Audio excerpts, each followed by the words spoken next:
जो धरने पर बैठने का उद्देश्य है वो मेरे साथ में कंपनी ने एक समझौता किया था और उस समझौते में कंपनी ने मेरे साथ धोखा किया है। धोखा ये किया है कि आप भी कल से लगातार लगे हुए इसमें, लगे हुए नहीं लगे हुए। ये उस लड़के की व्यक्ति की तबीयत खराब होती है, खुदा ना खास्ता अगर वो कुछ हो जाता है फिर उसका जुर्माना कौन होता है? कंपनी मालिक जो माननीय सुनो, कंपनी मालिक के 1000 करोड़ का प्रोजेक्ट है। क्या 2000 आपने बताया एकदम उस समस्या का समाधान कराया? आपने एकदम कैंपर मंगवाया, आपने समझा कि भाई ये लोग हाँ आके धूल फाक रहे हैं, आपने पानी कराया ना एकदम तोमर भाई? क्या इन लोगों को आंखों पे बिंदी नहीं?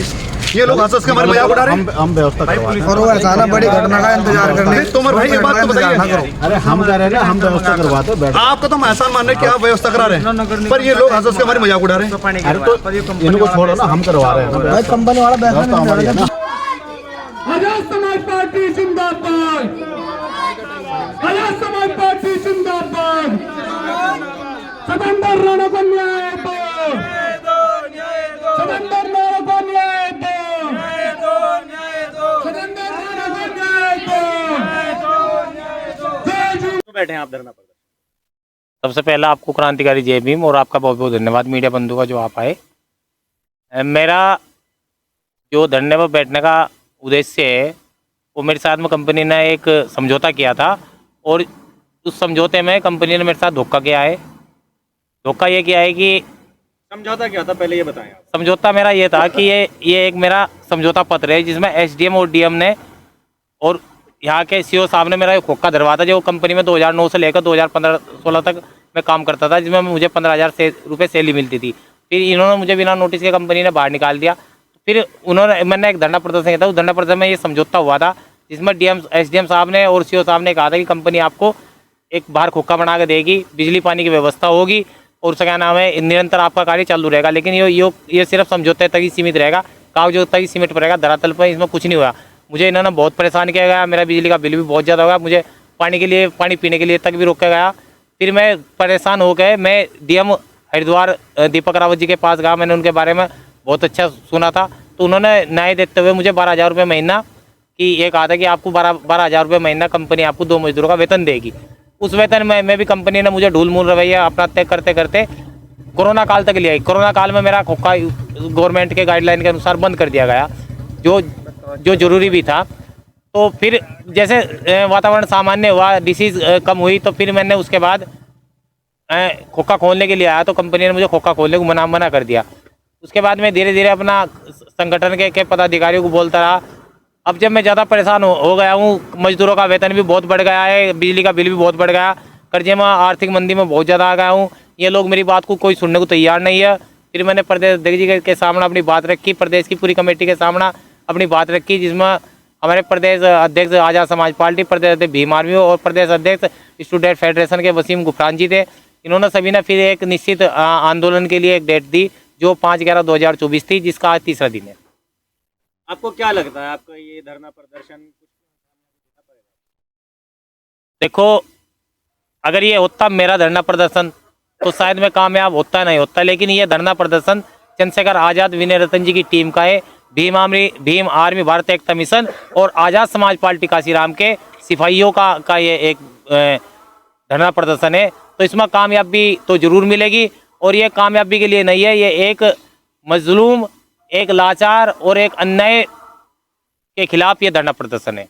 अच्छा, ये जो सारा मामला आपने बताया अभी हमें, इसमें आपके साथ भीम आर्मी, आज़ाद समाज पार्टी जुड़ी है। जी सर। जब प्रशासन शासन मिलकर कुछ नहीं कर पाए, ये लोग क्या कर पाए? देखो, आपने बताया समझौता हुआ, सारी चीजें हुई, कंपनी ने नहीं माना, तो वो प्रशासनिक आदेश नहीं मान रही, तो इन लोगों से कैसे बात मानेगी? कंपनी मैनेजमेंट और जो प्रशासन होता है, ये सब एक दूसरे के दामन चोली का साथ होता है। कहीं ना कहीं अगर किसी पर अत्याचार होता है या शोषण होता है, तो शासन प्रशासन भी उसकी मिलीभगत होती है। अगर ये नहीं कर गए, तो इसी बात को देखते हुए चंद्रशेखर आज़ाद जी ने भीम आर्मी और आज़ाद समाज पार्टी का गठन किया था, जो पूरे भारत में लगभग 27-28 राज्यों में कार्य करती है और अपने न्याय और आंदोलन के लिए ही, और गरीबों की, मुस्लिमों की, दलित की, मुस्लिम की लड़ाई के लिए ही जानी जाती है। तो आज तक तो ऐसा हुआ नहीं कि अगर भीम आर्मी आज़ाद समाज पार्टी ने कहीं पर भी कोई आवाज़ उठाई हो और वहाँ पर न्याय ना मिला हो। तो आप आश्वस्त हैं कि इन लोगों हाँ, के साथ मिलेगा? मुझे पूरा आश्वस्त है, मैं पूरा बिल्कुल पूर्ण रूप से सेटिस्फाई हूँ कि मुझे भीम आर्मी आज़ाद समाज पार्टी और मेरे प्रदेश अध्यक्ष महक सिंह जी, अमरीश कपिल जी, वसीम गुफरान जी, एहतेशाम जी, मेरे जिला अध्यक्ष मोहनदास जी, मेरे जिला अध्यक्ष अर्जुन जी, किरत जी और अनिल भाई जी और साउल खान जी, इनके नेतृत्व में मुझे और मेरी जिले प्रदेश की अन्य कमेटियों के द्वारा मुझे पूरा आश्वासन है कि मुझे न्याय मिलेगा। का संविधान आप साथ में लेकर बैठे हैं और यहाँ धरना प्रदर्शन में क्या मामला है? देखिए, मामला तो इस प्रकार से है, ये खाली सत्येंद्र राणा जी का मामला नहीं है। ये सत्येंद्र राणा जी के परिवार से जुड़ा मामला। एक विकलांग व्यक्ति, आप क्या समझ सकते हैं कितने रुपये पर दिन कमाता होगा। इन लोगों ने जो सत्येंद्र राणा जी को आश्वासन दिया था, आश्वस्त किया था 2016 के अंदर कि हम आपको बहाल ऐसी नौकरी देंगे, इस तरीके से हम काम कराएंगे, और उनका अपोजिट इन लोगों ने क्या इनको धोखा दिया है। क्या इनका धोखा रखने का ही काम है क्या? या ये लोग आरएसएस के लोगों को पनाह देने का काम करते हैं क्या? अगर एक गरीब व्यक्ति, एक विकलांग व्यक्ति जो 100% विकलांग हो, वो अपनी मांगे मांग रहा है, जो सच्चाई पर लड़ रहा हो, तो क्या उसको हम सच्चाई के साथ खड़ा होना हमारा गलत है? अगर हमारा सही है तो इन लोगों को उनको आश्वासन देकर सत्येंद्र राणा जी को बहाल नौकरी देनी चाहिए। कब तक आप इस तरह से यहाँ बैठे? देखिए, जब तक हमको इंसाफ नहीं मिलेगा हम ऐसे ही बैठे रहेंगे। हमारा तो काम ही धरना देने का है। जहाँ भी किसी मजलूम गरीब पीड़ित के ऊपर उत्पीड़न होता है, अगर हमारे को लगता है कि धरना देकर हमारे को इंसाफ मिल सकता है, तो हम धरना देने के लिए काम करते हैं। 8 साल में कोई इंसाफ नहीं मिल पाया, राणा जी बता रहे हैं, आप लोग क्या कर पाएंगे? देखिए, मैं आपको बताना चाहता हूँ, आप हमारा भीम आर्मी के जब से बने, आप इतिहास उठा कर देखिए, जब भीम आर्मी ने आवाज़ उठाई है, तभी पीड़ित मजलूम को हर एक व्यक्ति को इंसाफ मिलने का काम हुआ है। ये भीम आर्मी आज़ाद समाज पार्टी का धरना प्रदर्शन है। नहीं होता है इस धरना प्रदर्शन? ये माननीय प्रदेश अध्यक्ष महक सिंह जी 11 तारीख में आने वाले, मुझे पूर्णतः विश्वास है कि 11 तारीख में इसका फैसला हो जाएगा और इंशाल्लाह सत्येंद्र राणा जी का इंसाफ मिलकर रहेगा। आप पूरी तरह से यहाँ डटे रहेंगे, जमे रहेंगे? बिल्कुल, हम इनकी ना तो धूल से डरने वाले हैं, ना इनके उड़ाए हुए सीमेंट से डरने वाले। आप देख सकते हैं, कैमरामैन उधर घुमा कर देख सकते हैं किस तरह रहे हैं, ट्रकों को दिखा रहे हैं, हमारे को डिस्टर्ब कर रहे हैं। हम कहते हैं हम गरीब मजलूम लोग हैं, पीड़ित लोग हैं, हम यहाँ से उठने वाले नहीं हैं। और अगर हमारे दिमाग से डक गया तो इसका कंपनी का गेट का ताला बंद करने का 100% काम कर देंगे। कंपनी के गेट पे ताला लगाने की जो आप एक धमकी पर इसे एडमिनिस्ट्रेशन को दे रहे हैं, ऐसा क्यों कि आप कंपनी का? क्योंकि हमारे को परेशान कर रहे हैं लोग। जब यहाँ पर ये तो इनका कारोबार है, इनके बिल्कुल आएंगे भी जाएंगे। कारोबार तो उनका भी था, उनका क्यों छीना गया? जब वो हमारा कारोबार छीन सकते तो हम भी तो उनका कारोबार छीन सकते हैं। हमारे को इस बात का अधिकार है। यानी हर एक हद तक आप गुजरेंगे जब तक इंसाफ नहीं मिलेगा? बिल्कुल, हम हर एक हद तक गुजरेंगे जब तक हमारे सत्येंद्र राणा जी को इंसाफ नहीं मिलेगा, इनके परिवार को इंसाफ नहीं मिलेगा। अगर आप देख सकते हैं सत्येंद्र राणा जी पाँव देखिए आप, 100% ही विकलांग है। आप इनका गरीब परिवार लोगों से जुड़े हुए हैं, इनके परिवार की देखिए, एक गरीब परिवार का घर 500 रुपये तो कम से कम चलता होगा, और वो लोग बेचारे लगभग 2016 से लेकर आज उत्पीड़न होता आ रहा है। कहाँ तक गुजारे करेंगे वो? कहाँ तक लोगों को कर्जा देंगे? इन लोगों ने ब्याज पर उठाकर कैसे कैसे लोगों का अपना सिर कर्जा उतारा होगा, और आज फिर उसी लाइन में खड़े हैं, तो कहाँ पर जाएंगे सत्येंद्र राणा जी? हम सत्येंद्र राणा जी पहुँचते हैं, और आज तो हम यहाँ 10-20 की तादाद में, एक वक्त ऐसा आएगा यहाँ पर हज़ारों की तादाद में आपको देखने को भीड़ मिलेगी। और जो कंपनी के जितने भी लोग हैं, इनको यहाँ पर घुटनों के बल आकर सत्येंद्र राणा जी से पनाह मांगनी पड़ेगी, और सत्येंद्र राणा जी को बहाल कर इनको नौकरी देनी पड़ेगी। हम सत्येंद्र राणा जी को समर्थन देने के लिए इसलिए आए हैं। सत्येंद्र राणा जी ये बहुत लंबी लड़ाई लड़ रहे हैं 2016 से, और इनकी मांगे थी, आप इनके पैर देख सकते हैं, विकलांग है। विकलांग लोगों की तो वैसे भी लोग मदद करते हैं। इतनी बड़ी कंपनी है, इसके पास CSR फंड भी होता होगा। ये क्या RSS को देने के लिए बच रहा है इनके पास? उस CSR फंड से इस बंदे की मदद कर दें। ये तो अपना हक मांग रहा है, इसका हक भी इसको मिल रहा है। और मैं ये कहना चाहता हूँ, जो उस टाइम उप जिलाधिकारी या और अन्य पुलिस अधिकारी या जो थे, जिन लोगों ने समझौता कराया था, क्या उनको जब उनकी पावर नहीं थी तो उन लोगों ने समझौता क्यों कराया था उस टाइम? या मैनेजमेंट या ये कानून से बढ़ के हो गए? समझौते को किस नजरिए से देख रहे हैं? टाल मटोल वाला समझौता? ये टाल मटोल वाला था। एक गरीब, लाचार और पैरालाइज आदमी को बेवकूफ़ बनाया गया है एक सूझबूझ के पढ़े लिखे लोगों ने। इस समझौते को मैं यही नज़र से देख रहा हूँ। आप मुख्यमंत्री तक क्यों नहीं पहुंचे? आपने धरना प्रदर्शन का रास्ता? देखिए, सबसे पहले स्टेप बाय स्टेप होता है। अगर इनके कानों के मैल निकल जाए तो ठीक है, ये नहीं हुआ तो कुछ और नहीं हुआ तो कुछ और, सब करेंगे हम लोग। कुछ और का थोड़ा सा एक्सप्लेन करें। कुछ और का ये, अभी तो हम शांति प्रिय, क्योंकि हम भीम आर्मी के लोग हैं, हम ना कानून को मान के काम करते हैं। और हमारे जो शेष नेतृत्व है, उन्होंने हमेशा हमें यही, जब कैडर होता है, समझा जाता है कि अपनी मांगों को कानून के दायरे में रह के मांगनी है। जब तक कानून के दायरे में रह के हम लोग ये बात कर रहे हैं, कुछ सोल्यूशन निकलता है, ठीक है। अन्यथा हम लोग क्या करेंगे, हम रोड भी खोदेंगे, JCB लगा के रोड खोदेंगे, ट्रक नहीं आएंगे। अभी मैं आपके चैनल के माध्यम से एक बात और कह दूं कि इनको दिख रहा है यहाँ से 10 लोग मर रहे हैं, बैठे हैं, और ये बार बार जानबूझ के गाड़ी यहाँ से चलवा रहे, धूल उड़वा रहे, जिससे कि हम चले जाएं। हमारा डेमोक्रेटिक राइट है अपनी मांगों को लेके बैठ जाना यहाँ पे। हम बैठे हैं जान पूछ के सीमेंट उड़वा रहे हैं जिससे हम लोग बीमार हो जाएं। हमारे 2-3 लोगों को अस्थमा हो रखा है, बड़ी परेशानी हो रही है, और हम बोल रहे हैं कि इनको कम से कम पानी तो यहाँ भिजवा दें, पानी तो डलवा दें यहाँ पे। जब बात होगी तो हो जाएगी। अभी चाहते क्या हैं आप लोग? हम ये चाहते हैं जो हमारी जायज़ मांग है, जिस पे समझौता हुआ तो मांगे पूरी हो जाएं। एक विकलांग आदमी है, इसके बच्चे हैं। आप बता रहे 2016 का ये समझौता है, लगभग 8 साल हो चुके हैं। 8 साल में कुछ नहीं हुआ। हाँ तो अब कंटिन्यू, अब हद से पानी गुजर गया ना। अब एक आदमी आत्महत्या करने के लिए तैयार है, आत्महत्या कर रहे थे राणा जी। हमें पता चला भाई क्या हुआ कैसे, तो हमने इनके समझौते पढ़े, देखा भाई हम लड़ेंगे लड़ाई, फिर हम लोग इस लड़ाई में आगे। एक आदमी मर गया, इसके 3 बच्चे कहाँ जाएंगे? अगर एक आदमी आत्महत्या कर लेता है तो हम इस कंपनी को बंद कर देंगे, इसकी ईंट से ईंट भिड़ा देंगे। और इस कंपनी के मैनेजमेंट से एक बात और कह देना चाहते हैं, इंफ्रास्ट्रक्चर आपको तनख्वाह नहीं देता, ये लोग ये मजदूर काम करते हैं, उससे तनख्वाह मिलती है। लाला के गुलाम मत बनो, अपनी हमारी बात, हमारे राणा जी की बात वहाँ तक पहुँचा दो, मीडिया मैनेजमेंट तक कंपनी के। अगर आप लोग ये काम नहीं कर सकते लाला के इतने दबाव में, तो आप नौकरी छोड़ दो, कल आपके साथ भी होगा। नहीं तो 3 दिनों से चल रहा है धरना प्रदर्शन, आगे बढ़ाने का विचार है या कुछ और? अभी जब तक हमारी मांग नहीं मानी जाएगी तब तक हमारा आंदोलन खत्म नहीं होगा। अभी तो हम इसे अब हम ना नए तरीके से भी आंदोलन करना जानते हैं। हम लोग जमीन सोटे में आंदोलनकारी लोग हैं हम, और एक क्रांतिकारी के सामने जब दूसरा क्रांतिकारी खड़ा होता है तो रिकॉर्ड टूटता है। अभी राणा जी यहाँ आंदोलन कर रहे हैं, कुछ हमारे साथी कहीं टंकी पे चढ़ेंगे, कुछ हमारे साथी कहीं ट्रकों के नीचे आएंगे इनके, तब हम इनको बताएंगे आंदोलन क्या चीज़ होता है अगर हमारी बातें नहीं मानी जाती। क्यों इकट्ठा हैं आप लोग यहाँ पर? सूचना मिली थी कि हमारे प्रदेश के प्रदेश मीडिया प्रभारी बड़े भाई सत्येंद्र राणा जी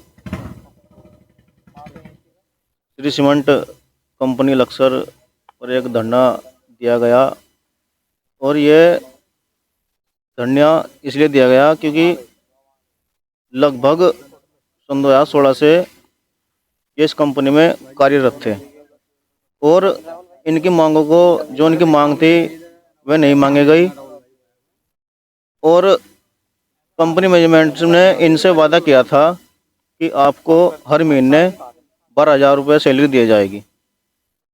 तो कंपनी मैनेजमेंट अपनी मांगों से मुकर रही है, और इनको कंपनी ने बाहर का रास्ता दिखाने का काम किया। तो हम ये धरना प्रदर्शन जब तक जारी रहेगा तब तक सत्येंद्र भाई जी को न्याय नहीं मिलता।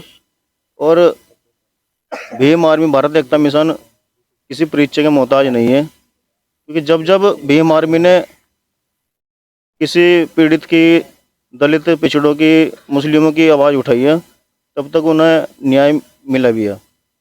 अभी आप लोग क्या करने जा रहे हैं? प्लानिंग क्या है आगे की? प्लानिंग यह है, अगर कंपनी मैनेजमेंट हमारी बात नहीं मानता तो हम इस धरने को बहुत बड़ा रूप देंगे। यहाँ कंपनी के गेट पे ताला लगाने की बात चल रही है, ट्रकों को रोकने की बात चल रही है। देखिए, हम संविधान मानने वाले व्यक्ति हैं, और ये तो हमारा राइट भी है, क्योंकि हम कंपनी मैनेजमेंट को दिमाग ठीक करने के लिए कंपनी पर ताला भी लगाएंगे, और जो यहाँ पर मजदूर है उनकी आवाज़ भी उठाएंगे। आप भी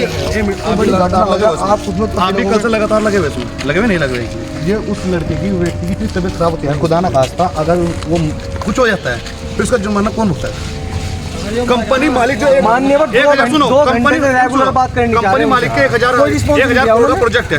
क्या 2,000 आपने बताया एकदम समस्या का समाधान कराया? आपने एकदम कैंपर मंगवाया, आपने समझा कि भाई ये लोग हाँ आके धूल फाक रहे हैं, आपने पानी कराया ना एकदम तोमर भाई?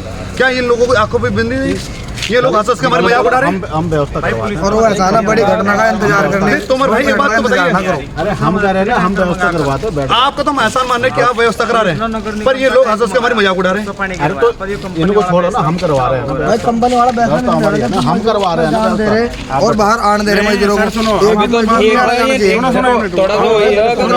मामला ज्यादा बिगड़ गया ना, फिर इस पर ताला लग जाएगा। आदमी का समझौता लिखा हुआ, और फालतू के लोगों की एसडीएम साहब के साइन है, और ये फिर भी उसकी मांगे नहीं मान रहे, और वो बड़ा तैयार नहीं है उसके आदमी के।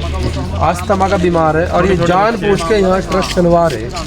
ये हमें चाह रहे कि हम उगरे हो जाएं। अगर हम लोग उगरे हो गए और वहाँ हमने जेसीबी लगवा गड्ढे करवाने का, ट्रक आ जाएंगे यहाँ। चलो यहाँ पानी छिड़कवाना है ना, वो हम क्या ये लोग हमारा देखो जो मांगे वो हमारे जो हमारे इस तरह का वो हम करवा देंगे। तो हमारे भाई सुनिए, हमारे लायक आप जो कर रहे हैं ठीक कर रहे हैं, आप जो कर रहे हैं ठीक कर रहे हैं। हमारा कहना मकसद ये जब ये पीड़ित परिवार इसको इंसाफ नहीं मिल रहा तो ये लोग क्या है। और मैंने गार्ड की बात सुबह से बोले, वो जो गार्ड है ना हंस के हमारी मजाक उड़ा रहा है। और वही मैं हाथ में थोड़ी ना नहीं, गार्ड आश्वासन नहीं दे रहा। हम कह रहे मैनेजमेंट से बात करो। कैसी बात कर रहे हो तोमर जी आप? गार्ड के हाथ में थोड़ी ना। आप मुझे एक बात बताइए, 2 घंटे से हमें आप तोमर जी मुझे एक बात बताइए, 2 घंटे से कोई रिस्पॉन्स नहीं मिल रहा, हम क्या करेंगे? गेट पे बैठे आप गार्ड के गार्ड के हाथ में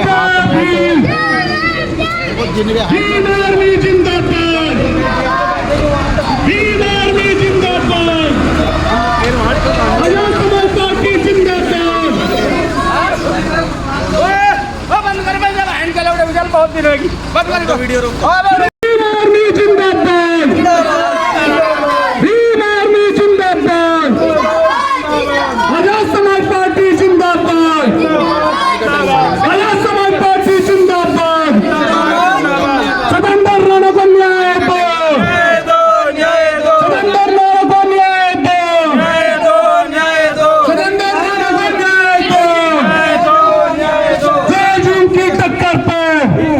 हमारा नारा जोर जुल्म की टक्कर